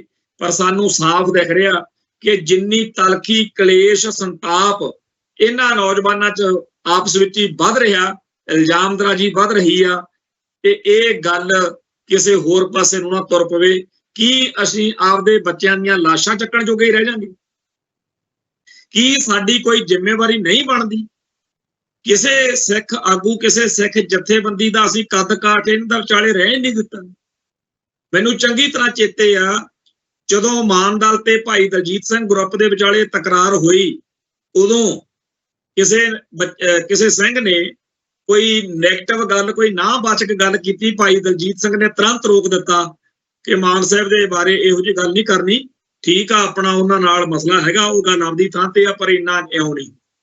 इवें ही एक बारी जदों भाई गजिंदर सिंह दे ਸਿੰਘਣੀ ਦਾ भोग सी अकाल तख्त साहब दे सामने असीं बैठे सी ते उत्थे गल होई ते मान साहब नूं पता सी मैं उन्हां दी कई बार आलोचना कर जाना, लोड़ों वध भी कर जांदा होऊंगा ते पर उन्हां नूं इह भी पता कि इह साडा ही आ, साडे पंथ दा ही आ। उन्हां ने उत्थे मैनूं आदर सत्कार प्यार सत्कार दिता। उन्हां दिनां दे विच KPS गिल दे जवाई ने ट्रिब्यून इंग्लिश ट्रिब्यून च मेरे खिलाफ एक बड़ा आर्टिकल छपवाया सी, एडिटोरियल पेज ते लग्या सी। ਉਹਦੇ मुतालक लैटर टू एडिटर लिख के सरदार सिमरनजीत सिंह मान ने आपका फर्ज निभाया सी ते ਉਹ ਗੱਲਾਂ ਇਹ ਦੱਸਣ ਦਾ ਭਾਵ ਕੀ ਆ कि पंजाब दे विच असीं जिहड़े इत्थे विचरदियां जथेबंदियां दे आगू ने एक दूजे का अदब सत्कार इहदे बावजूद भी रखना जानते हैं कि जिन्ना मर्जी आपस विच दूरियां ते कलेश ने, पर चलो आपां एक खेड दे एक ਵੇਲ ਦੇ ਕੱਦੂ ਆ ਸੰਤ ਭਿੰਡਰਾਂ ਵਾਲਿਆਂ ਦੀ ਧਿਰ ਵੱਜਦੇ ਆ, ਸੰਘਰਸ਼ ਦੀ ਧਿਰ ਵੱਜਦੇ ਆ ਤੇ ਆਪਾਂ ਥੋੜਾ ਜਿਹਾ ਖਿਆਲ ਰੱਖੀਏ। ਪਰ ਆ ਜਿਹੜਾ ਨੌਜਵਾਨ ਵਰਗ ਹੁਣ ਉੱਠਿਆ ਇੰਨਾ ਬੇਜਾਬਤਾ ਤੇ ਬੇਲਗਾਮ ਆ, ਜਿਹੜੇ ਭਰਾ ਇਹ ਸਮਝੀ ਬੈਠੇ ਆ ਵੀ ਇਹ ਚੱਕ ਦੇਣਗੇ ਫੱਟੇ, ਬਹੁਤ ਵਧੀਆ ਹੋਇਆ ਇਹਨਾਂ ਨੇ ਪੁਰਾਣੇ ਤੱਪੜ ਰੋਲ ਤੇ, ਇਹਨਾਂ ਨੇ ਤਾਂ ਚੱਕ ਤੇ ਫੱਟੇ ਬਸ ਖਾਲਸਾ ਇਹਨਾਂ ਨੇ ਪਰਸੋਂ ਚੌਥੇ ਨੂੰ ਲਿਆ ਕੇ ਫੜਾ ਦੇਣਾ। ਇਹ ਸਾਰੀਆਂ ਗੱਲਾਂ ਵਧੀਆ ਲੱਗਦੀਆਂ ਸੁਣਨ ਨੂੰ, ਕਰਨ ਨੂੰ, ਦੇਖਣ ਨੂੰ, पर जदों ग्राउंड रियलिटी नाल तुहाडा वाह पऊगा उदों तुसीं कहोगे असीं इन्हां बच्चिआं नूं मरवाउण दे राह तोरदा। इन्हां नूं दिल्ली वाले किवें मारदे आ नहीं मारदे वो गल अजे बहुत दूर आ, पर जिवें ये आपस विच ही क्योंकि इन्हां कोले गल नूं समझण लई समझाउण लई अजे इन्हां दी उमर दा दौर तां देखो, घटनावां नूं आपदे तरीके नाल जिस तरीके नाल उन्हां नूं समझ लगदी आ विचारे उवें देख के प्रतिक्रिया करदे आ, फिर कलेश पा लैंदे आ, कोई समझा नहीं सकदा। ਅਸੀਂ ਯਤਨ ਕਰਦੇ ਹਾਂ ਇੱਥੇ, ਮੈਨੂੰ ਇਹ ਗੱਲ ਕਹਿਣ 'ਚ ਬੜੀ ਆਪਣੇ ਆਪ ਤੇ ਵਧੀਆ ਲੱਗਦਾ ਕਿ ਮੈਂ ਇਹਨਾਂ ਸਾਰਿਆਂ ਦੇ ਨਾਲ ਗੱਲਬਾਤ ਕਰ ਲੈਣਾ, ਇਹਨਾਂ ਨੂੰ ਪੁੱਛੀਦਾ ਵੀ ਆ, ਦੱਸੀਦਾ ਵੀ ਆ, ਸੁਣੀ ਦੀ ਵੀ ਆ ਗੱਲ ਇਹਨਾਂ ਦੀ। ਪਰ ਜਿਹੜਾ ਇਹ ਹਿਸਾਬ ਕਿਤਾਬ ਬਣਦਾ ਜਾ ਰਿਹਾ ਇਹ ਬਹੁਤ ਖਤਰਨਾਕ ਆ, ਔਰ ਇਹਦੇ ਲਈ ਬਾਹਰ ਬੈਠੇ ਉਹ ਭਰਾ ਜਿਨ੍ਹਾਂ ਨੂੰ ਕੈਨੇਡਾ ਅਮਰੀਕਾ 'ਚ ਬੈਠਿਆਂ ਨੂੰ ਲੱਗਦਾ ਕਿ ਬਸ ਆਪਾਂ $100 ਭੇਜਤਾ ਹੁਣ ਚੱਕ ਦੂ ਫਲਾਣਾ ਸਿੰਘ ਫੱਟੇ ਤੇ ਫਲਾਨਿਆਂ ਫਲਾਨਿਆਂ ਨੂੰ, ਜੇਕਰ ਸਾਡਾ ਘੋੜਾ ਦਲੱਤੇ ਮਾਰੇ ਤਾਂ ਬਹੁਤ ਵਧੀਆ, फिर ਉਹਨੂੰ ਆਪਾਂ ਸ਼ਾਬਾਸ਼ੇ ਦੇ ਕੇ ਪੰਪ ਮਾਰਨ ਲਈ ਕਿਹਦੀਆਂ ਪੱਗਾਂ ਲਵਾਉਣ ਨੂੰ ਫਿਰਦੇ ਆ, ਕੀ ਹੋ ਕੀ ਰਿਹਾ ਹੈ। ਸੋ ਭਰਾਵੋ, ਪੰਥ ਦੀ ਕੌਮ ਦੀ ਹਮਾਇਤ ਕਰਨ ਵੇਲੇ ਸਾਨੂੰ ਧੀਰਜ ਦਾ, ਤਹੰਮਲ ਦਾ, ਠਰਮੇ ਦਾ ਪਾਠ ਵੀ ਪੜ੍ਹਨਾ ਪਊ। ਜਿਹੜਾ ਇਹ ਲਾਂਬੂ ਲਾਊ ਬਿਰਤੀ ਹੈ, ਜਿਹੜੀ ਅੱਗ ਲਾਊ ਪੰਪ ਮਾਰੂ ਬਿਰਤੀ ਹੈ, ਇਹ ਬਹੁਤ ਖਤਰਨਾਕ। ਸਾਡੀ ਕੌਮ ਨੂੰ जिस तरीके का दुश्मन टकरिया होया, जिस तरीके के आले दुआले दे हालात ने, सानू इहो जिहे आगू ते इहो जी जथेबंदी दी लोड़ है जो लंबी रेस का घोड़ा साबित हो। सानू लोड़ है नवे चेहरिਆਂ दी, नवे आगूआं दी, नवे खून की लोड़ है, नौजवानी की लोड़, पर लंबी रेस का घोड़ा बनने वाले हो। जदों साडा 1984 तो बाद वाला माहौल सी, ਸਾਡੇ याद चेते ही नहीं सी, सानू तो कदे ख्याल ही नहीं आया सी कौम नूं कि साडे उत्ते एडा भयानक हमला भी कदे हो सकदा, पर होया। उस हमले दे विच जो सातों सानू सरिया बनिया आपां ओह करता, पर अज 1984 नहीं है, अज 2024 है। 2024 दे पंथक ते खालिस्तानी सिंह किहो जहे होण, किहो जी बिरती वाले होण, क्योंकि 1984 वेले तां साडे हत्थ 'च जो आया, जिवें कोई बाजार 'च बंदा खड़ा होवे, ਉਹਦੇ कोई विरोधी कोई दुश्मन जिहदे बारे ਉਹਨੂੰ पता ही ना होवे कि ਇਹ एडा पाप रखदा, ਉਹਦੇ ਮਗਰਲੇ ਪਾਸੇ ਸਿਰ 'ਚ ਆ ਕੇ ਰਾੜ ਮਾਰੇ ਤੇ ਉਸ ਸਿੱਖ ਦਾ ਜਾਂ ਉਸ ਬੰਦੇ ਦਾ ਤਾਂ ਫਿਰ ਜਿਹੜਾ ਕੁਝ ਹੱਥ 'ਚ ਆ ਗਿਆ ਉਹਦੇ ਨਾਲ ਹੀ ਉਹਨੇ ਪ੍ਰਤੀਕਿਰਿਆ ਕਰਨੀ, ਚੇਤਾ ਹੀ ਨਹੀਂ। ਪਰ ਜੇਕਰ ਮਿਥਿਆ ਪਤਾ ਹੋਵੇ, ਜਦੋਂ ਆਪਾਂ ਨੂੰ ਅਹਿਸਾਸ ਹੋਵੇ, ਉਦੋਂ ਅੱਜ ਆਪਾਂ ਨੂੰ ਪਤਾ ਹੈ। ਅੱਜ ਹਾਲਾਤ 1984 ਵਾਲੇ ਬਿਲਕੁਲ ਨਹੀਂ ਹੈ। ਉਹੋ ਜਿਹੀ ਬੋਲੀ ਸ਼ੈਲੀ, ਉਹੋ ਜਿਹਾ ਸਟਾਈਲ ਨਹੀਂ ਚੱਲ ਸਕਦਾ। ਲੰਮੀ ਰੇਸ ਦਾ ਘੋੜਾ, ਸਾਨੂੰ ਆਪਦੇ ਵਿੱਚੋਂ ਉਹ ਲੀਡਰ ਤੇ ਉਹ ਜਥੇਬੰਦੀ ਪੈਦਾ ਕਰਨ ਦੀ ਲੋੜ। ਸਾਡੇ ਬੰਦਿਆਂ ਨੂੰ ਜਿਹੜਾ ਇਹ ਚੜਿਆ ਹੋਇਆ ਕਿ ਪਹਿਲੋਂ ਵਾਲਿਆਂ ਨੂੰ ਗਾਲਾਂ ਕੱਢ ਕੇ, ਪਹਿਲੋਂ ਵਾਲਿਆਂ ਨੂੰ ਮਾੜਾ ਚੰਗਾ ਬੋਲ ਕੇ, ਉਹਨਾਂ ਨੂੰ ਰੱਦ ਕਰਕੇ ਆਪਾਂ ਨਵੇਂ ਬੰਦੇ, ਨਵੀਆਂ ਜਥੇਬੰਦੀਆਂ ਪੈਦਾ ਕਰੀਏ, ਇਹ ਸੋਚ ਦੇਖਣ ਨੂੰ ਜਿੰਨੀ ਚੰਗੀ, ਵਧੀਆ ਤੇ ਮਿੱਠੀ ਮਿੱਠੀ, ਨਿੱਘੀ ਨਿੱਘੀ, ਕਿਊਟ ਜੀ ਲੱਗਦੀ ਆ ਨਾ, ਇਹ ਜਦੋਂ ਗਰਾਊਂਡ ਤੇ ਤੁਸੀਂ ਇਹਨੂੰ ਵਰਤੋਗੇ ਤਾਂ ਇਹ ਦੇਖੋ ਵੀ ਇਹਦਾ ਨਾਲ ਕੀ ਨਫਾ ਤੇ ਕੀ ਨੁਕਸਾਨ ਹੋਊ। ਆ ਪਿਛਲੇ 5 ਸਾਲਾਂ ਤੋਂ ਇਹੀ ਕੁਝ ਚੱਲ ਰਿਹਾ। ਮੈਨੂੰ ਪਤਾ ਹੈ, ਮੈਨੂੰ ਯਕੀਨ ਹੈ ਇਸ ਗੱਲ ਦਾ ਕਿ ਅੱਜ ਤੋਂ 10-15 ਸਾਲ ਬਾਅਦ ਆ ਜਿਹੜੇ ਇਸ ਵੇਲੇ ਪੰਪ ਮਾਰ ਮਾਰ ਕੇ ਬੱਲੇ ਬੱਲੇ ਕਰਕੇ ਨਜ਼ਾਰੇ ਜੇ ਲੈਂਦੇ ਆ, ਸਿੱਖ ਜਗਤ ਦਾ ਇੱਕ ਬਹੁਤ ਵੱਡਾ ਹਿੱਸਾ ਹੋਊਗਾ ਜਿਹੜਾ ਖੁਦ ਮੰਨਿਆ ਕਰੂਗਾ ਕਿ ਸਾਨੂੰ ਉਦੋਂ ਰੋਕਣ ਟੋਕਣ ਤੇ ਸਮਝਾਉਣ ਵਾਲਿਆਂ ਇਹ ਤਾਂ ਕੋਈ ਕਸਰ ਨਹੀਂ ਸੀ ਛੱਡੀ। ਆ ਘਮਾਣ ਵਰਗਿਆਂ ਨੇ ਬੜਾ ਸਾਡੇ ਤੇ ਮਗਜ ਮਾਰਿਆ, ਪਰ ਸਾਨੂੰ ਉਦੋਂ ਸਮਝ ਹੀ ਨਹੀਂ ਸੀ, ਉਦੋਂ ਸਾਨੂੰ ਗੱਲ ਦੀ ਪਕੜ ਨਹੀਂ ਸੀ ਤੇ ਜੋ ਕੁਝ ਅਸੀਂ ਕੀਤਾ ਉਹਦੇ ਕਰਕੇ ਅੱਜ ਸਾਨੂੰ ਬੜਾ ਔਖਾ ਲੱਗਦਾ ਕਿ ਅਸੀਂ ਕੌਮ ਦਾ ਫਾਇਦਾ ਕਰਨ ਤੁਰੇ ਸੀ, ਹੋ ਸਾਤੋਂ ਨੁਕਸਾਨ ਗਿਆ। ਸੋ ਜਿਹੜਾ ਅੱਜ ਦੇ ਦੌਰ ਵਿੱਚ ਸਾਡੀਆਂ ਸੱਚੀਆਂ ਉਸਾਰੂ ਹਾਂ ਪੱਖੀ ਗੱਲਾਂ ਨੂੰ ਬਹੁਤ ਜ਼ਿਆਦਾ ਨੈਗੇਟਿਵ ਲੈ ਕੇ ਉਹਦੇ ਉੱਤੇ ਕੋਈ ਗੱਲ ਕਰੇ, ਉਹਦੀ ਖੁਸ਼ੀ ਆ, ਪਰ ਸਾਡਾ ਦਿਲ ਰੋਂਦਾ ਕਿਉਂਕਿ ਪਹਿਲਾਂ ਸਾਡੀ ਕੌਮ ਦਾ ਐਡਾ ਬਹੁਤ ਜਿਹੜਾ ਜਰਖੇਜ ਦਿਮਾਗ ਸੀ, ਲੜਿਆ ਤਾਂ ਉਹੀ ਆ ਨਾ ਪੰਥ ਲਈ, ਪੰਜਾਬ ਲਈ, ਜਿਹਦੇ ਅੰਦਰ ਕੋਈ ਕਰੰਟ ਸੀ। ਪਹਿਲਾਂ ਤਾਂ ਦਿੱਲੀ ਦਰਬਾਰ ਨਾਲ ਲੜਦਿਆਂ ਅਸੀਂ ਆਪਦੀ ਕੌਮ ਦੀ ਇੱਕ ਕਰੀਮ ਜਿਹੜੀ ਆ ਉਹ ਗੁਰੂ ਦੇ ਲੇਖੇ ਲੱਗੀ। ਫੇਰ ਸਾਡੀ ਇੱਕ ਕੌਮ ਦੀ ਉਹ ਕਰੀਮ ਜਿਹੜੀ ਆਈਲੈਟਸਾਂ ਕਰਕੇ ਜਾਂ ਬਹੁਤ ਉੱਚੀਆਂ ਸੱਚੀਆਂ ਪੜ੍ਹਾਈਆਂ ਕਰਕੇ ਬਾਹਰਲੇ ਮੁਲਕਾਂ ਨੂੰ ਤੁਰ ਗਈ। ਤੇ ਅੱਜ ਜਿਹੜੇ ਬਚੇ ਖੁਚੇ ਆ ਉਹਨਾਂ ਨੂੰ ਅਸੀਂ ਦੁਸ਼ਮਣ ਦੇ ਮੂਹਰੇ ਹੱਥ ਪੈਰ ਬੰਨ੍ਹ ਕੇ ਸੁੱਟ ਦਈਏ, ਇਹ ਸਾਡੇ ਲਈ ਚੰਗੀ ਗੱਲ ਨਹੀਂ ਹੋਵੇਗੀ। ਸੋ ਜਿਹੜੇ ਭਰਾ ਚਾਹੁੰਦੇ ਆ ਕਿ ਕੌਮ ਦੀ ਲੜਾਈ ਅੱਗੇ ਤੁਰੇ, ਉਹਨਾਂ ਨੂੰ ਜਿਹੜੀਆਂ ਸਾਡੀਆਂ ਇੰਟਰਨੈਸ਼ਨਲ ਫੋਰਸਸ ਨੇ, ਵਰਲਡ ਸਿੱਖ ਕਾਨਫਰੰਸ ਵਰਗੀਆਂ, ਵਰਲਡ ਸਿੱਖ ਕੌਂਸਲ ਜਾਂ ਹੋਰ ਬਹੁਤ ਸਾਰੀਆਂ ਸੰਸਥਾਵਾਂ ਨੇ, ਉਹ ਸਾਰੇ ਤਜਰਬੇਕਾਰ ਭਰਾ ਨੇ ਸਾਡੇ, ਉਹਨਾਂ ਸਾਰਿਆਂ ਨਾਲ ਤਾਲਮੇਲ ਬਣਾ ਕੇ ਪੀਸਫੁਲ ਤੇ ਡੈਮੋਕ੍ਰੈਟਿਕ ਤਰੀਕੇ ਨਾਲ ਆਪਦੇ ਸੰਘਰਸ਼ ਨੂੰ ਹੋਰ ਵਧੀਆ ਤੇ ਮਜ਼ਬੂਤ ਕਰਾਉਣ ਵਾਲੇ ਪਾਸੇ ਤੁਰਨਾ ਚਾਹੀਦਾ। ਜਦੋਂ ਕਿਸੇ ਪੀਸਫੁਲ ਤੇ ਡੈਮੋਕ੍ਰੈਟਿਕ ਤਰੀਕੇ ਨਾਲ ਚੱਲਦੇ ਸੰਘਰਸ਼ ਦੇ ਵਿੱਚ ਪ੍ਰਾਪਤੀ ਜੀ ਨਾ ਹੋਵੇ, ਜਦੋਂ ਕੁਝ ਲੱਭਦਾ ਦਿਖਦਾ ਮਿਲਦਾ ਨਾ ਹੋਵੇ, ਉਦੋਂ ਉਹ ਬੰਦਾ ਬੜਾ ਵਧੀਆ ਲੱਗਦਾ ਹੁੰਦਾ ਨਾ, ਚੱਕ ਨਹੀਂ ਜੀ ਮਾਰੇ, ਜਿਹੜਾ ਬੜੀ ਸਿਰੇ ਦੀ ਗੱਲ ਜੀ ਕਰੇ ਉਹ ਬਹੁਤ ਵਧੀਆ ਲੱਗਦਾ। ਪਰ ਉਹਦੀ ਉਹ ਗੱਲ ਕਈ ਵਾਰ ਪੂਰੀ ਬਣੀ ਬਣਾਈ ਗੱਲ ਨੂੰ ਉਡਾ ਕੇ ਰੱਖ ਦਿੰਦੀ ਆ, ਉਜਾੜ ਕੇ ਰੱਖ ਦਿੰਦੀ। ਇੱਥੇ ਜਸਵੰਤ ਸਿੰਘ ਕਮਲ ਦੇ ਨਾਵਲ ਪੜ੍ਹੀਦੇ ਆ, ਉਹਨਾਂ 'ਚ ਇੱਕ ਘਟਨਾ ਦਾ ਜ਼ਿਕਰ ਆ ਤੇ ਅਸੀਂ ਇਹ ਗੱਲਾਂ ਆਪਦੇ ਪਿੰਡੇ ਤੇ ਹੰਢਾਈਆਂ, ਸਾਡੇ ਸਾਹਮਣੇ ਵਾਪਰਦੀਆਂ। ਥਾਣੇ ਦੇ ਮੂਹਰੇ ਲੋਕਾਂ ਦਾ ਪੀਸਫੁਲ ਮੁਜ਼ਾਹਰਾ ਚੱਲ ਰਿਹਾ ਤੇ ਲੋਕ 2-2.5 ਘੰਟੇ ਤੋਂ ਤਕਰੀਰਾਂ ਸੁਣ ਰਹੇ ਆ ਤੇ ਸਾਰੇ ਆਗੂ ਬੋਲ ਰਹੇ ਆ ਕਿ ਆਪਾਂ ਆਪਦਾ ਇਹ ਜਿਹੜਾ ਬੰਦਾ ਇਹ ਛੁਡਵਾ ਕੇ ਥਾਣੇਦਾਰ ਨੂੰ ਬਦਲੀ ਕਰਾ ਕੇ ਫੇਰ ਹੀ ਜਾਣਾ। ਫੇਰ ਉੱਥੇ ਇੱਕ ਸਟੇਟ ਦਾ ਆਪ ਦਾ ਦੱਲਾ ਵਿੱਚ ਬੈਠਾ ਹੁੰਦਾ, ਉਹ ਖੜਾ ਹੋ ਕੇ ਕਹਿੰਦਾ ਇਉਂ ਨਹੀਂ ਗੱਲ ਲੋਟ ਆਉਣੀ, ਰੋੜਾ ਚੱਕ ਕੇ ਥਾਣੇ ਵੱਲ ਨੂੰ ਭਗਾ ਕੇ ਮਾਰ ਕੇ ਇਉਂ ਗੱਲ ਬਣਨੀ ਆ। ਤੇ ਬਸ ਫਿਰ ਅਗਲੇ ਦਿਨ ਖਬਰ ਇਹ ਬਣਦੀ ਆ, ਭੜਕੀ ਹੋਈ ਭੀੜ ਨੂੰ ਤਿੱਤਰ ਬਿੱਤਰ ਕਰਨ ਲਈ ਪੁਲਿਸ ਨੂੰ ਮਜਬੂਰੀ ਬਸ ਗੋਲੀ ਚਲਾਉਣੀ ਪਈ। 40 ਮਰੇ, 200 ਫੱਟੜ, 500 ਗ੍ਰਿਫਤਾਰ। ਇਸ ਤਰੀਕੇ ਨਾਲ ਦੁਸ਼ਮਣ ਸਾਡੇ ਨਾਲ ਚਾਲਾਂ ਚੱਲ ਜਾਂਦਾ। ਸੋ ਸਾਨੂੰ ਲੰਮੀ ਰੇਸ ਦੇ ਘੋੜੇ ਬਣਨਾ ਪੈਣਾ, ਧੀਰਜ ਨਾਲ, ਤਹੱਮਲ ਨਾਲ, ਮਿਲਵਰਤਨ ਨਾਲ, ਨੇੜਤਾ ਨਾਲ, ਪਿਆਰ ਸਤਿਕਾਰ ਨਾਲ। ਜਿਹੜੀਆਂ ਨਫ਼ਰਤ, ਸੰਤਾਪ, ਦਵੈਸ਼, ਆਪਦੇ ਭਾਈਚਾਰੇ ਵਿੱਚ ਪਾਟੋ ਧਾੜ, ਖਾਨਾ ਜੰਗੀ, ਇਹ ਸਾਰੇ ਕਾਸੇ ਦਾ ਦੁਸ਼ਮਣ ਨੂੰ ਲਾਹਾ ਮਿਲੂ।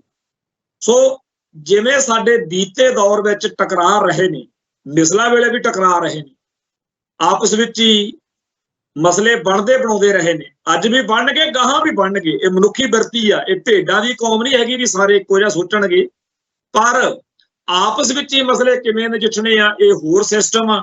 ਦੁਸ਼ਮਣ ਨਾਲ ਕਿਵੇਂ ਨਜਿੱਠਣਾ, ਉਹ ਗੱਲ ਹੋਰ ਆ। ਬਸ ਇੱਥੇ ਕੀ ਨੁਕਸ ਹੋ, ਅਸੀਂ ਦੁਸ਼ਮਣ ਵਾਲਾ ਰਵੱਈਆ ਆਪਦੇ ਭਾਈਚਾਰੇ ਦੇ ਜਦੋਂ ਅੰਦਰ ਲੈ ਆਵਾਂਗੇ, ਉਦੋਂ ਫਿਰ ਆਹੀ ਕੁਝ ਵਾਪਰੂਗਾ ਕਿ ਬਣੇ ਹੋਏ ਮਾਹੌਲ ਦਾ ਕੋਈ ਲਾਹਾ ਲੈ ਜੂ। ਹੁਣ ਗੁਰਪ੍ਰੀਤ ਸਿੰਘ ਹਰੀ ਨਾਂ ਦਾ ਕਤਲ ਕਿਹਨੇ ਕੀਤਾ, ਕਿਵੇਂ ਕਰਾਇਆ, ਉਹ ਗੱਲ ਦਾ ਤਾਂ ਕਿਸੇ ਨੂੰ ਪਤਾ ਨਹੀਂ, ਜਦੋਂ ਗੱਲ ਸਾਹਮਣੇ ਆਊ। ਪਰ ਇਹ ਤਾਂ ਸਾਫ਼ ਗੱਲ ਆ ਨਾ ਕਿ ਇਸ ਮੌਕੇ ਸਾਡੀ ਕੌਮ ਦੇ ਅੰਦਰੂਨੀ ਹਾਲਾਤ ਜਿਹੜੇ ਆ ਇਸ ਕਤਲ ਕਰਕੇ ਬਹੁਤ ਖਤਰਨਾਕ ਬਣਦੇ ਜਾ ਰਹੇ ਨੇ।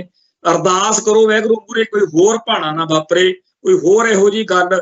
ਘੱਟੋ ਘੱਟ ਸੋਸ਼ਲ ਮੀਡੀਆ ਤੇ ਜਿਵੇਂ ਆਪਸ ਵਿੱਚ ਹੀ ਮੁੰਡੇ ਸਾਡੇ ਖਹਿਬੜ ਰਹੇ ਨੇ, ਲੜ ਰਹੇ ਨੇ, ਬਹਿਸ ਰਹੇ ਨੇ, ਇਹਦੇ ਉੱਤੇ ਸਾਰੇ ਜਾਣੇ ਫਰਜ਼ ਨਿਭਾਈਏ, ਰੋਕੀਏ, ਟੋਕੀਏ, ਸਮਝਾਈਏ ਕਿ ਕੋਈ ਗੱਲ ਨਹੀਂ, ਜਦੋਂ ਗੱਲ ਸਾਹਮਣੇ ਆ ਜਾਊਗੀ ਉਦੋਂ ਸਾਰੇ ਨਾ ਤਾਂ ਕਾਤਲਾਂ ਨੇ ਬਚਣਾ, ਨਾ ਸਾਜ਼ਿਸ਼ ਰਚਣ ਵਾਲਿਆਂ ਨੇ ਬਚਣਾ, ਤੇ ਰਹਿਣਾ ਤਾਂ ਇੱਥੇ ਹੀ ਇਸੇ ਪੰਥ 'ਚ ਹੀ ਆ। ਉਦੋਂ ਲਾ ਲਿਓ ਚਾਹ ਜਿਹੜਾ ਲਾਉਣਾ, ਪਰ ਅੱਜ ਦੀ ਘੜੀ ਵਿੱਚ ਕਿਸੇ ਸੱਚੇ ਬੰਦੇ ਨੂੰ ਐਵੇਂ ਨਜਾਇਜ਼ ਬੋਲੋ, ਮੁੜ ਕੇ ਉਹ ਕੋਈ ਸਖਤ ਪ੍ਰਤੀਕਿਰਿਆ ਕਰੇ, ਆ ਜਾ ਦੇਖ ਲਾ, ਤੈਨੂੰ ਦੇਖ ਲੂ, ਉਹ ਕਰਦੇ ਕਰਾਉਂਦੇ ਕੋਈ ਹੋਰ ਨਵਾਂ ਸੱਪ ਨਾ ਕੱਢ ਬੈਠੀਏ। ਸੋ ਇੱਥੇ ਸਮਾਪਤੀ ਆ, ਫੇਰ ਮਿਲਾਂਗੇ। ਨਾਨਕ ਨਾਮ ਚੜ੍ਹਦੀ ਕਲਾ, ਤੇਰੇ ਭਾਣੇ ਸਰਬੱਤ ਦਾ ਭਲਾ। ਵਾਹਿਗੁਰੂ ਜੀ ਕਾ ਖਾਲਸਾ, ਵਾਹਿਗੁਰੂ ਜੀ ਕੀ ਫਤਿਹ।